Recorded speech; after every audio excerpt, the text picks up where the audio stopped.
Réaliser sa destinée prophétique nécessite forcément de trouver sa place en société. Bien-aimé, quelle que soit notre vision, notre rêve, ce qu'on souhaite réaliser dans notre vie, on aura forcément besoin des autres.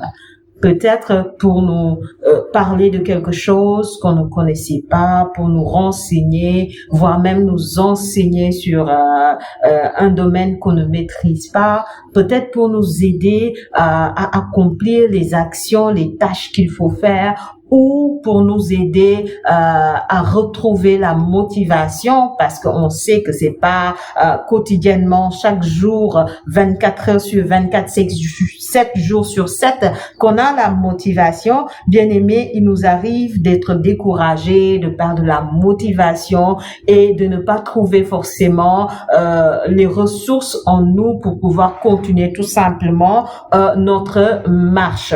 Mais avoir des gens autour de nous à cet instant, c'est important. Alors, quel que soit ce que tu as à réaliser, bien aimé, vouloir le faire seul, ce serait quelque part insensé. Tu as forcément besoin des gens autour de toi. Voilà pourquoi c'est important de trouver sa place en société. Comment s'y prendre, c'est ce que nous allons voir aujourd'hui.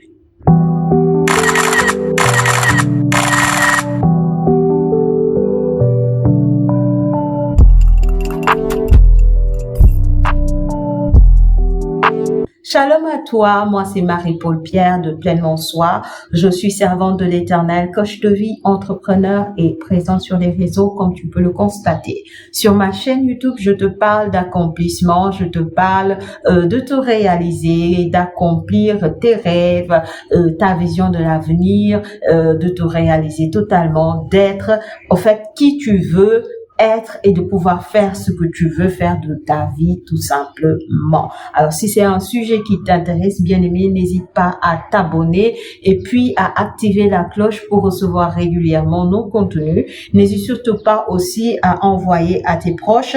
Si tu connais des gens qui ont besoin de ces contenus, bien aimé, tu peux les partager tout simplement pour être pour eux source de bénédiction. Et si toutefois tu veux partager avec nous, tu peux laisser ton commentaire ou nous écrire sur WhatsApp. Nos numéros sont sur la bio. Je serai bien aimée, heureuse de pouvoir partager avec toi et la communauté également sera heureuse de t'accueillir avec nous, avec Berger Henri et tous ceux qui travaillent pour le service du Seigneur. Alors, aujourd'hui, je te parle, de trouver ta place dans la société. Bien aimé, c'est très important de trouver sa place dans la société, surtout lorsqu'on veut se réaliser, lorsqu'on veut s'accomplir. Alors, la première chose, c'est d'être conscient que tu es unique. Dieu a voulu nous créer différents. On n'est pas pareil, au fait. Chaque être humain a son unicité. Chaque être humain peut avoir des ressemblances avec les autres, mais ça ne fait pas qu'on soit pareil. Même les jumeaux, ils peuvent se ressembler, ils peuvent avoir beaucoup de traits de caractère, ils peuvent avoir l'habitude de se comporter d'une certaine manière, mais il y aura forcément quelque chose qui va les rendre différents, qui va les rendre uniques.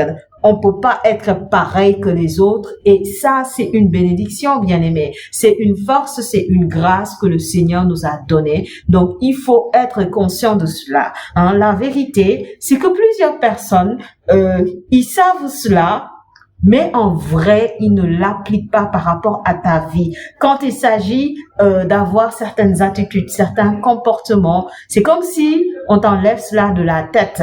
Pourtant, tu sais cela. Eh bien, bien aimé, il faut le réaliser. Il faut être conscient qu'on est différent des autres et on ne peut pas se conformer forcément aux autres.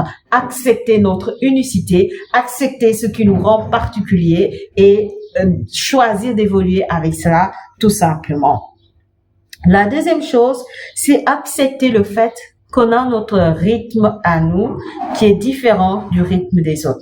Vous savez, chaque être humain a une personnalité qui lui est propre, a un fonctionnement qui lui est propre.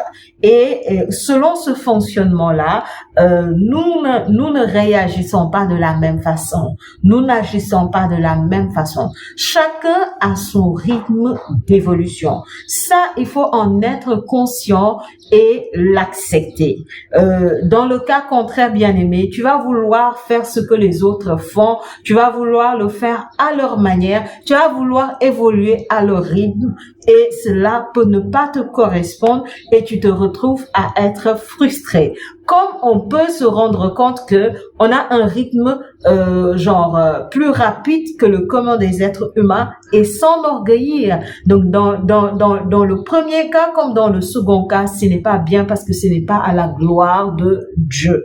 Voilà. Moi, ce que je veux te donner, c'est-à-dire l'information que je veux te communiquer, bien-aimé, c'est d'être conscient que tu n'es pas comme les autres, que tu es unique et que tu as ton rythme d'évolution qui t'est particulier et qu'il est convenable pour toi de te calquer selon tes rythmes et non pas selon le rythme des autres. Troisième chose, c'est de s'inspirer des autres sans se comparer. Bien aimé, la comparaison est insensée et ça amène de la frustration. C'est parce qu'on se compare qu'on a l'impression que notre vie est nulle. C'est parce qu'on se compare qu'on ne voit pas forcément les bénédictions, les grâces que le Seigneur nous donne. Parce que se comparer va t'amener à convoiter le bien de l'autre et tu auras l'impression que toi tu n'as pas grand chose et tu vas vouloir coûte que coûte avoir ce que l'autre a et donc ça te fait découler dans l'envie, dans le péché, dans la convoitise, dans tout ce qui n'est pas à la gloire de Dieu et tout cela, bien aimé, ce n'est pas bon. Alors c'est important, voilà, de s'inspirer des autres sans forcément se comparer, sans vouloir forcément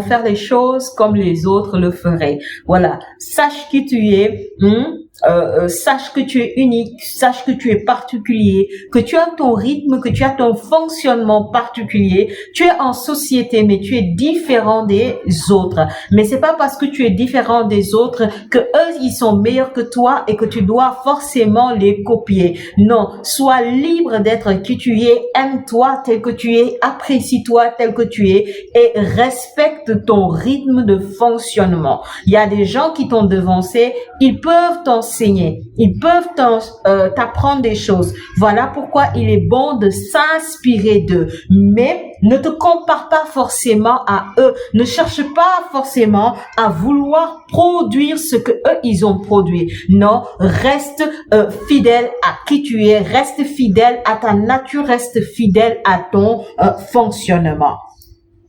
Quatrième chose, c'est se faciliter les choses. Bien aimé, des fois, on peut rendre nos tâches difficiles et compliquées. Pourquoi? Parce que tout simplement, on veut copier les autres. On veut faire les choses comme les autres le font. Des fois, on peut se trouver nul, on peut se trouver lent, on peut se trouver, je sais pas moi, pas excellent, pas compétent, pas convenable. Je sais pas, il y a tellement de termes qu'on pourrait employer qui fait que on a tendance à se disqualifier, on a tendance à se diminuer, on a tendance à ne pas se croire important et à vouloir convoiter ce que l'on voit chez autrui. Et bien aimé, clairement, ça c'est pas bon. Voilà, n'essaye pas de copier forcément les gens. Facilite-toi la tâche. Essaye de faire les choses de la manière qui te convient tout simplement en respectant ton fonctionnement, en respectant ta personnalité. Tu vas voir que tu vas gagner en productivité et tu vas évoluer plus rapidement. Mais à force de pouvoir copier les autres, on se retrouve à porter des chaussures qui ne sont pas de nos pointures et puis voilà, ça va sentir le catastrophe. Cinquième et dernière clé, bien-aimé, c'est de savoir demander de l'aide. Oui, c'est important de demander de l'aide parce qu'on a beau avoir des qualités, on a beau être compétent, on a beau avoir tout ce que tu veux, on ne sera jamais parfait. On aura toujours besoin de quelqu'un, peut-être qui n'est pas si compétent que nous, mais qui a une expérience que nous n'avons pas. Voilà pourquoi c'est important en tant qu'être humain, bien-aimé, d'être humble et de laisser les autres nous venir en aide. Hein? Des fois, tu peux être qualifié sur beaucoup de choses, être, je sais pas moi,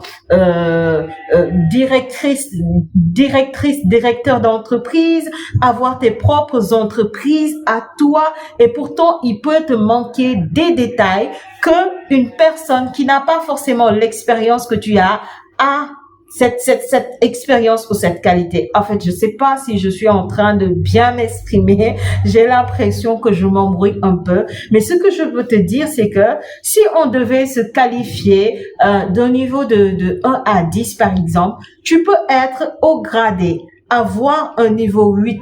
Hein, genre avoir une entreprise, être salarié, avoir un haut poste que tout le monde souhaite ou rêve avoir des diplômes, avoir une belle formation, être une personne qui a de l'expérience, qui a de la compétence, qui a de la connaissance et qui est intelligent, et pourtant voir quelqu'un qui a un niveau 2. Mais il a une seule chose qu'il sait très bien faire que toi, tu ne sais pas faire. Et tu gagnerais à être humble devant cette personne et à te laisser former par rapport à la seule chose que lui, il sait bien faire et que toi, tu ne sais pas forcément faire. Parce que même si tu as le niveau 8 ou 9, tu as beau avoir beaucoup de compétences, tu ne sais pas tout. Il y a des choses qui vont t'échapper. Il y a des choses que tu ne pourras pas faire, que tu ne pourras pas accomplir. Il y a des choses qui ne sont pas de tes domaines de compétences. Et il y a des personnes qui sont qualifiées dans ce domaine. Hein? Ils sont peut-être moins gradés que toi, mais ils sont qualifiés dans ces domaines. Et il te faut, bien aimé, que tu sois humble pour accepter d'accueillir d'eux. Il y a des personnes qui sont tellement gonflées d'orgueil, qui pensent que vouloir écouter les autres ou se laisser enseigner par autrui, c'est comme si, voilà, on n'a pas de connaissances, on n'est pas compétent ou je sais pas quoi. Loin de là. Bien aimé, les plus qualifiés dans la compétence, ce sont des gens qui savent apprendre des autres. Ce sont des gens qui se laissent enseigner. Des fois même sans que la personne ne le sache, hein, il suffit d'observer la personne tout simplement pour apprendre un tas de choses. Donc, bien aimé, sois humble et laisse-toi aider par les autres. On a toujours besoin d'être aidé. Hein. Va demander de l'aide quand tu en as besoin.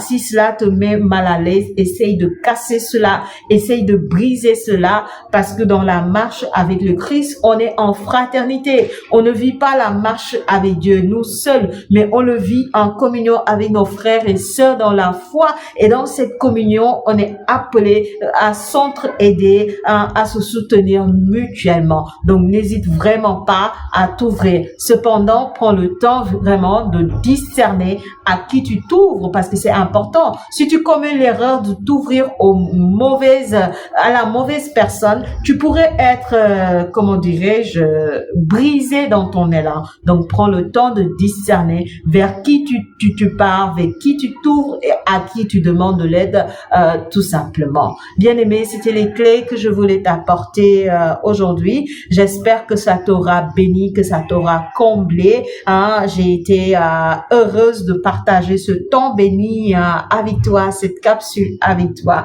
Je te dis tout simplement à la prochaine pour une autre capsule et que la bénédiction de l'Éternel demeure avec toi au nom de Jésus. Amen.